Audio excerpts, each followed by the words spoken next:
Kia ora whānau, my name's Rihari Ukij. I was born and raised in a little place called Whangarei, just north of Auckland. My brother, I was living a fake lifestyle.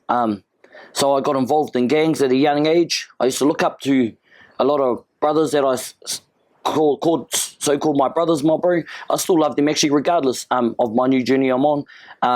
Black Power Whangarei.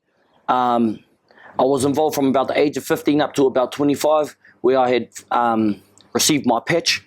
5 years, my brother, in the gang, doing all those bad things, thinking it was cool at the time, getting involved in petty crimes, thought it was cool, my bro, thought I was cool, a whole lot of egotistic type of lifestyle that I got judged by, and I still do, my bro, within the system sides of things. I got involved with the Black Power. I started doing crime. So I got involved in meth. That was another key point of my life that I started showing love in all the wrong ways, I guess, brother. I used to put my love into the people in places I thought that mattered, but I was far from the truth, my brother. I used to do meth with whole lots of people, doing all these things that I thought was cool. Meth was a big thing, so how I can relate to many brothers like myself is through addiction, brother. Addiction is something and a key point of what I'm here today to learn more about, but I've to gain more skills on how to manage it. My most recent relationship broke down with my son and my ex-partner because of meth use. I can't always blame the drug, and I don't know more. It was some choices I made, decisions I made to do. I didn't know how to handle certain situations, brother. So, as they say, it's either fight or flight. I chose to fight, but then sometimes I'll choose flight. But it seemed like none of them were the appropriate answer for any situations I found myself in. I wanted to find a sense of purpose, brother. I never figured that I'll find it in Jesus Christ, our Lord. For me, my brother, he's been that missing void that I haven't had in my life. Spiritually, he's shown me all the love that I've ever wanted and needed in my life. He's helped me to continue the changes and help me maintain them through his word and the truths in his word, my bro.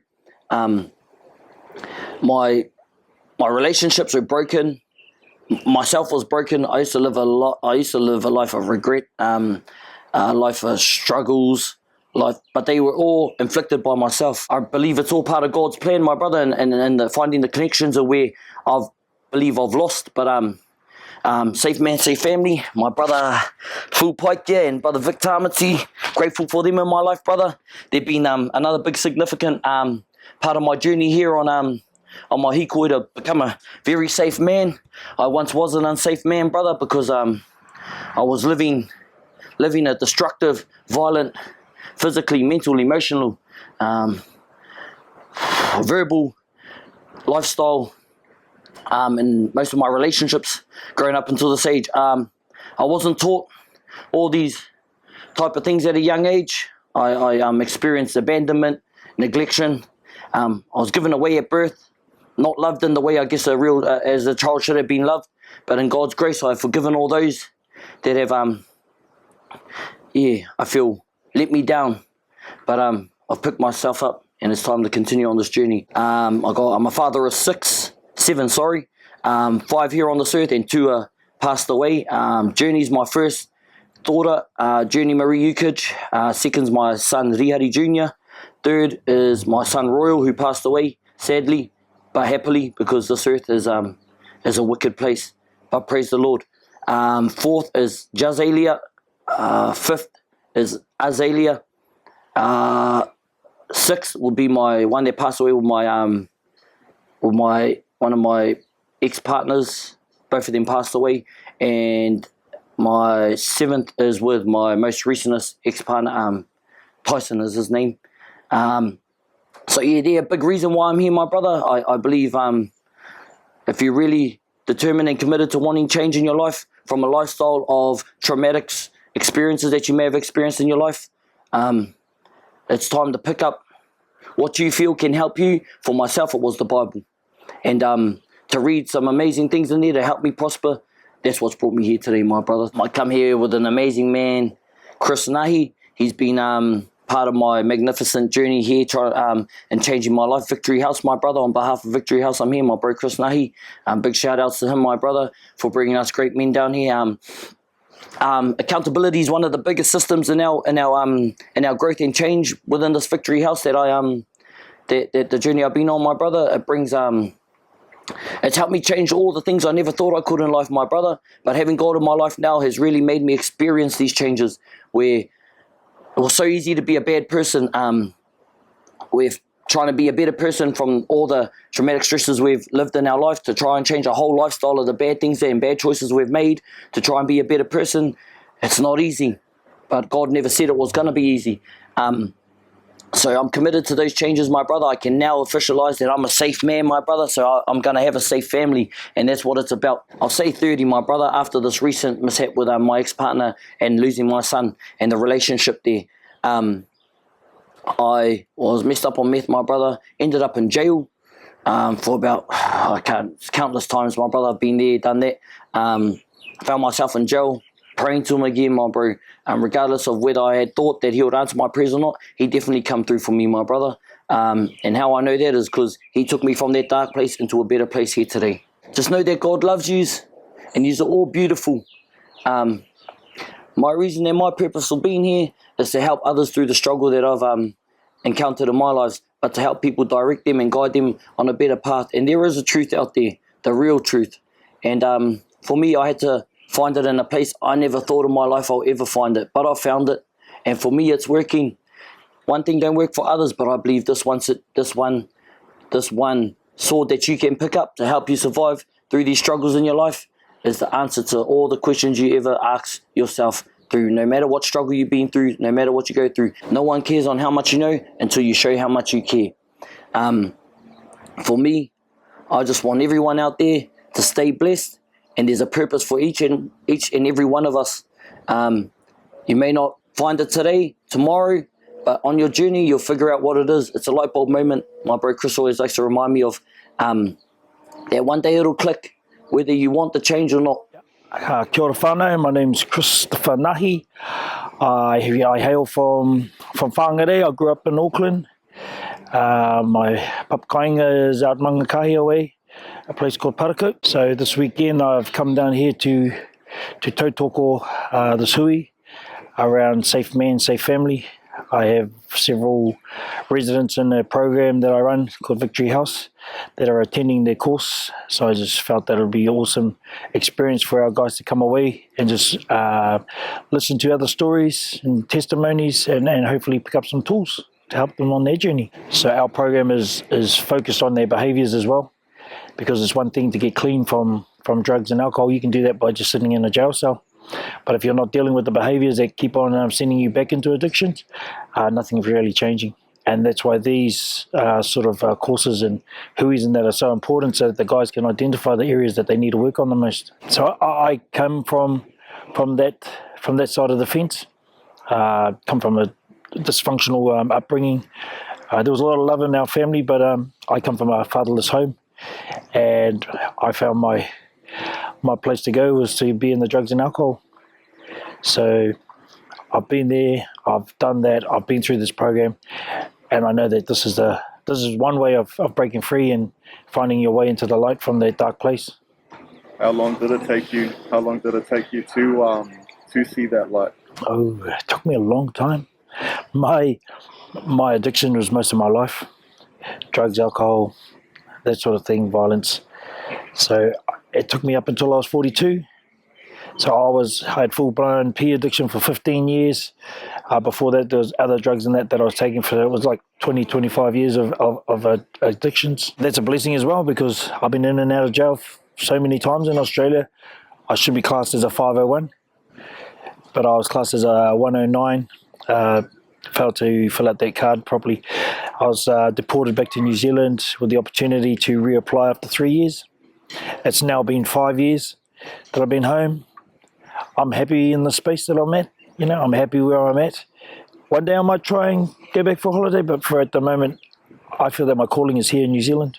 I started my Victory House journey in 2017.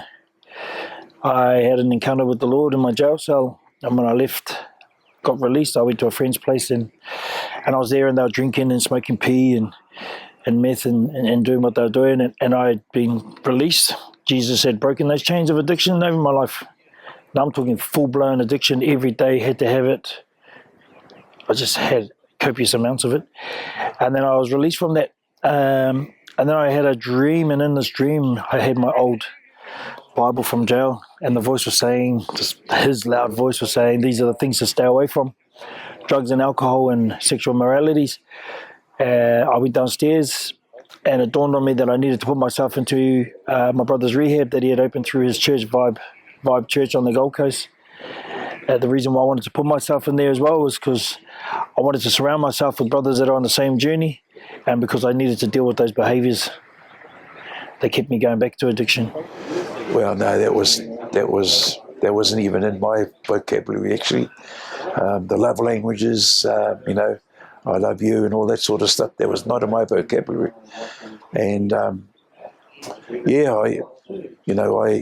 spent quite a bit of time travelling around Auckland, Thames Coromandel, ended up in Christchurch, got introduced to heroin, OD'd in 1977, and then came back to the north in Whangarei in 1978.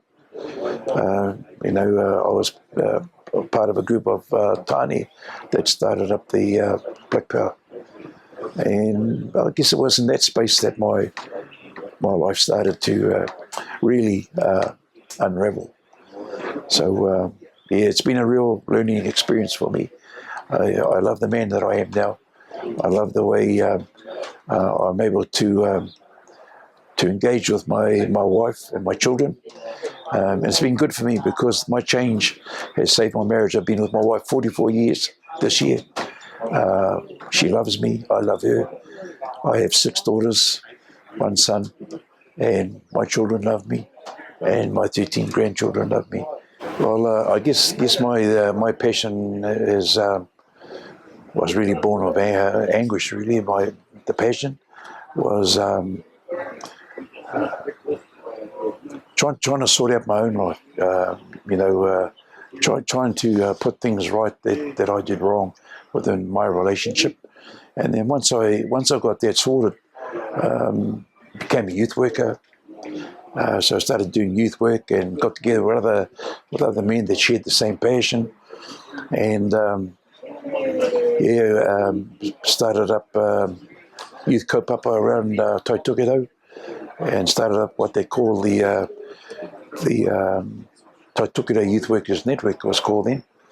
And then after the youth work kaupapa, of course we got a bit older and couldn't abseil down waterfalls anymore or fit into kayaks, and we became social activists, which is what I do today.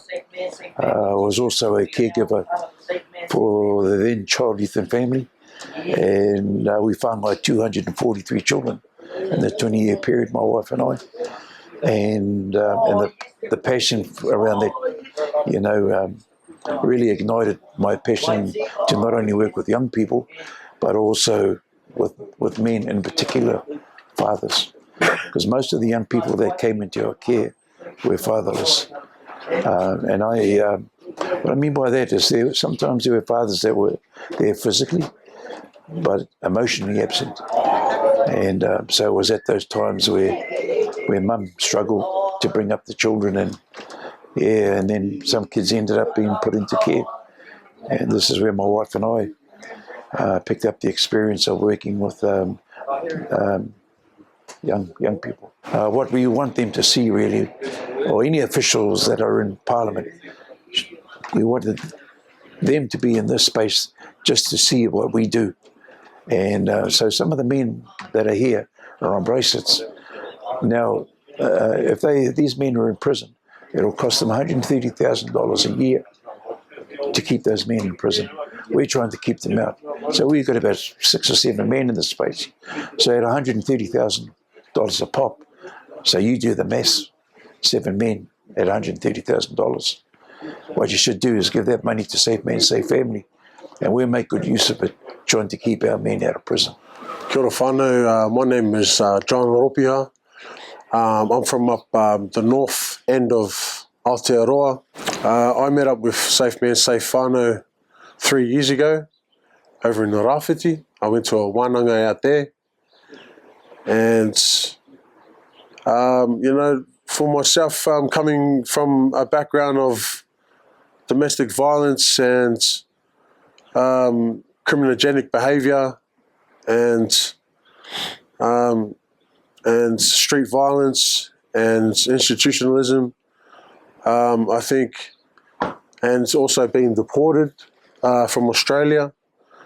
You know, once I met SafeMan, SafeFamily, they helped me reconnect, and not only with my family, but also reconnect with you know, living in the community. It's been a wild journey, but no better rubbing shoulders with the whānau that are doing it themselves, trying to turn their lives around. SafeMan, SafeFamily, I've learnt means if the man is safe, the whānau is safe. Taking accountability and understanding, you know, where you've gone wrong in life, and understand, you know, the responsibilities and duties that one needs to uphold, especially being a parent. You know, and understanding that, you know, it's not okay to use these. It's not okay to go about things in life by, you know, by using violence. And if you're safe, your family is safe. Your family is not going to be afraid of you. Your family is not going to be afraid of, you know, coming to you and coming to you with, you know, the serious things in life. You know, this is something big for me because violence has been rife in my life, and I've got 10 children, and I want, you know, them to be able to say, you know, once I leave this world, that, you know, they had a father that was loving. They had a father that took accountability, you know, for the things that he done, and also, you know, I'd love to hope that my sons don't ever use violence against their partners, don't ever use violence against their children, and don't ever use violence against, you know, publicans in the community. I'd been in Australia I left here when I was 6 months old, back in 1981, and so I'm 42 now, and I spent 36 years over in Australia. And the things that, you know, I bear witness to over there, because I grew up in a broken home, you know, my escape was to turn to the streets, and when I turned to the streets, I only witnessed the same thing, violence on the streets. I hung around, you know, a lot of brothers that came from broken homes, and, you know, where these brothers were experiencing violence in their households. And then once I started going to jail, I was only experiencing the same thing in there, of violence. It just seemed to follow me wherever I went in life. So yeah, 36 years I spent over there, and I know it's overwhelming to say this, you know, that there's 360 days of the year. It seemed like, you know, I was engaged in, you know, 363 days of the year, you know, and on a leap year, you know, it seemed like I had an extra day to be violent. Like, it was just horrendous, you know. But now that I'm older and you know, I'm taking accountability, I reflect on my life and I understand, okay, now I know where I've gone wrong. How can I make that change? I want to break the cycle. I don't want my great mokos being affected by violence. My grandmother, when I came back home, my grandmother committed suicide My dad's mother committed suicide from, her being beaten up every day by my grandfather. I guess, love yourself. Love yourself. You have potential to change.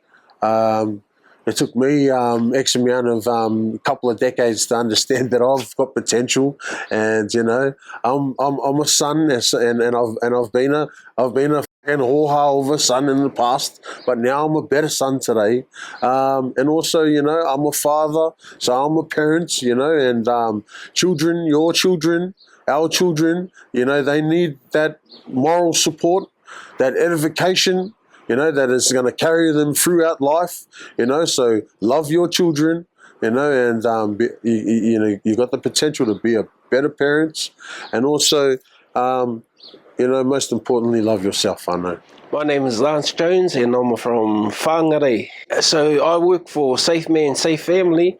I am a facilitator there, and I work with our tāne and around domestic violence or whatever issues they have. My passion for this work is that I know what it's like to being abused by your father and becoming a perpetrator of family violence. And so when I made my changes, I knew that there were men out there like me. So my change started in about 2013 when we went to a call to men's hui, and guys were telling my story. Well, guys were talking about what they've been through in their childhood, like their fathers physically beating them up, and some of the men were talking about being raped at young ages and all the family violence. And then when they grew older and met their partners, they brought all that violence into that relationship. Yeah, so they perpetrated violence, sexual, mentally, and physically on the partners that they met. So when I talked about my trauma, my childhood trauma, the first time I spoke was at a hui in Rotorua in about 2013. And so I was sort of the 50th guy or something like that down the line, and when I heard everybody else's story, it made me comfortable to talk about mine. And when I first talked about my story, I was angry. I felt all the emotions while I was saying it. Angry, hurt, guilt, shame, and all those sort of feelings that we don't talk about. And so the second men's hui was in Huntly, and we went there. And I told my story again, and then I felt lighter. I've been to over three call to men's huis, and telling that story got lighter and lighter. It no longer affected me, and it made the transition into healing, to being in control, to being myself, easier, and I could use the tools. Okay, how it started for me was through a man called Phil Paikia. He saw the potential in me that I didn't see. I always thought that I was no good, I was useless. I was an actor, I acted different to how I really was. So I was being somebody that I wasn't, being the happy-go-lucky guy, and then behind closed doors was this depressed, broken man. When I see them, is the staunchness, the toughness. And then when you start speaking to the hearts, like telling your story, your true story, some of the men can connect with it, and then they start getting comfortable. Yeah, because it's a safe space for them to talk. I'm here in the beautiful Tokomaru Bay, and what's brought me here is the call to men kaupapa, wānanga, living without violence. I had much violence in my childhood growing up, and just to come and tautoko these men to make changes in their lives, which will awhi the whānau, the hapu and the iwi. I've been working in this space now for 8 years. I'm 8 years clean and sober of all drugs, mainly methamphetamine. My whole inspiration of getting clean and sober was to awhi my mokopuna who were in Oranga Tamariki. I now have 4 mokopuna living with me in my care, and it's a true miracle, honestly. I belong to the Whakaoranga Whānau Recovery Hub in Kaikohe. We've also got He Wake He Noa group and He Wake He Noa Te Tai Tokero group. My passion comes from the lived experience of living amongst, my family environment, the generational curses that was brought upon by my grandparents, my father, myself, and now my daughters. They actually suffer the trauma of a toxic, a dysfunctional family growing up. So my mokopuna suffered and also went into oranga tamariki. So my passion is to stop that and make a change. Violence is not okay. I didn't have when I grew up in many different places. My father was never there. He was in and out of prison all the time. I grew up with a single mother raising 4 children. Most of the time I think I grew up with my grandparents, and we had a dysfunctional family growing up, a lot of alcohol, a lot of parties. My mother's been gone now for 37 years. I myself ended up in a very toxic, violent relationship. I've been to every woman's refuge from Auckland to Kaikohe, to Kaitaia, actually, the whole of Northland, living in that violent relationship. And that's been passed on to my children, and because of that, their children have ended up in unstable households with oranga tamariki. So I'm just blessed to be clean and sober, to make a change for them, for my future generations. It's not okay. Kia ora, I'm Corey J. Wuraku. Raised down in Christchurch, Aranui. So I just came to just to dive into my Māori tongue and that, and my journey. My journey to redemption, kazi. He brought up by my grandfather in Aranui till I was about 10, and then he passed away. My old lady wasn't too good, she was heavily addicted to heroin and stuff. So I ended up in foster home and shipped over to Australia, and then got sent back, and then lived out all my time in the system till I was 17, and just went through the gang cycle and that. I was born and raised around the Highway 61, and then it ended up, I always loved the colour blue, banged it with the Crips, and then ended up with the Black Power. It was sort of made me the person I am today, but it was pretty, heaps of not good things, but heaps of good things too. They gave me the love that I didn't really have, and that. But for me, I think I made traction when I was in Australia, and then I came back in, and then I just got lost there, so I just finished a 9-year sentence in prison, and I went pretty crazy. I had nothing to lose the first 4 years, and my daughter at the time, she was about 12. She's 17 this year, last year of school, and I couldn't read the letters. She was sort of laughing at me, so I just got my NCA level 1, and then done my NCA level 2 on the Māori language, and then that's when I just dove deep into my Māori tongue. So what happened is I moved up to Matatau with my partner, which we've just sort of had a big falling out, and that was to run a 12-week program for prisoners, and it didn't go so well in there, and went up to Auckland and had a bit of a mean car crash, and I can rip my car off, and just lucky to be alive, and but she signed me up to this and that. So, How was that experience? Oh man, this has been the weekend of the weekends. Met a lot of blessed people, and so I just started getting involved with Man Up in that. Started going to church. Just gunning for a better life. I'm inspired to be a youth worker, and so even though my mum was heavily involved in drugs, she's turned her life around, and heaps of respect for her in that. Still building a relationship with her in it. I realise I've still got mean resentment against her, and but I actually don't. But I've sort of just figured that out, and all the kōreros here.